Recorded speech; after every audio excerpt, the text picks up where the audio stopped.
In our region, we've had a lot of lunches, and I won't say how many decades we've known each other, but we've had a lot of conversations about the region in which we work. So physically, we're here in Leominster right now. The Wachusett Business Incubator will open up its new office in Gardner over this coming winter.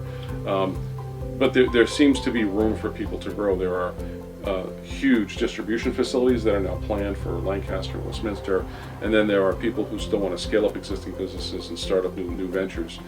What would you say about the region and its ability to find people space? Do we have room to grow? Are there spaces to start up a business here? Is this a good place to do business in the greater north central Mass area? Yeah, I think you got a great workforce that has a work ethic. I think one of the issues is that we do not have people who put buildings up on spec, which you need to develop a real estate market. They build only for the purpose for which they want the building. That may change over the next couple of years because the manufacturing in the area is being sold, and people who are buying are not keeping it here. After a couple of years, they're taking it back to wherever their home office is. So there may be some buildings that have been built that will become available for developers.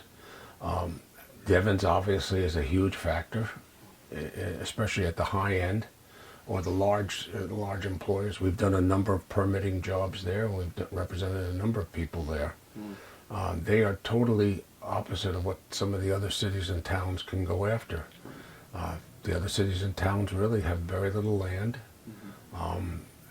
Other than a tax increment financing, a tax incentive deal, they can't really do anything. Devon's can do, besides the TIF, as it's called, can do other things. Machinery and equipment is the same thing. Okay. You're going to lease or you're going to buy. Richard, there are a variety of consultants that are available to help people start their businesses. We've talked about a few of them. As an attorney, I want to ask you, attorneys are very important to people. So what can an attorney do for people as they want to start or scale up an operation? Well, I think you have to know who you're going to. You have to know what their experience is and what their willingness is to work with you, and whether or not there's good chemistry on the thing. Many people have a tendency to go to their friends. In communities like that exist around here, most of the lawyers have blue-collar practices: personal injury, criminal, domestic relations, social security, disability, creditors, bankruptcy, real estate work. Those are the components of a blue-collar practice. And there are other people who scale their practices differently and draw from other parts, other areas than the immediate area. You should ask the lawyer, have you been involved with a dry cleaning store before? Because every business, every industry has unique problems. A dry cleaning store today has problems with the environmental issues. Pure and simple.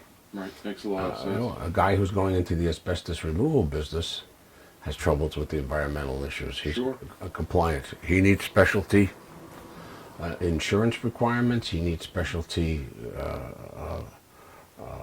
people. He needs specialty equipment. So really, people looking to start up or scale up, they really want to interview their consultants, whoever they are, accounting, insurance, attorneys. I do remember I had the good fortune to take a class through Clark University Small Business Development Center, and there was an intellectual property attorney there.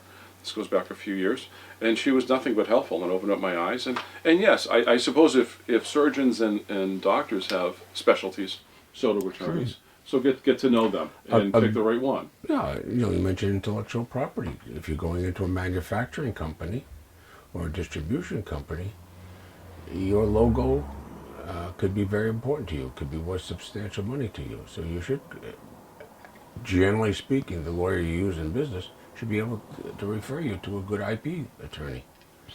We use a couple of firms out in the Springfield area, and we use some down in the Wellesley area. So that's another point for people starting or scaling up. Let's say you don't have a specialty in something, but you can do an information referral to a colleague to help out a client who you may never see again, but they're going to get some assistance somehow. Sure. That's a really important takeaway. Accountants should explain the pros and cons of QuickBooks. Right, exactly. And there are pros and there are cons. Okay. Let me tell you. Yeah. No wonder we kept hearing your heartbeat.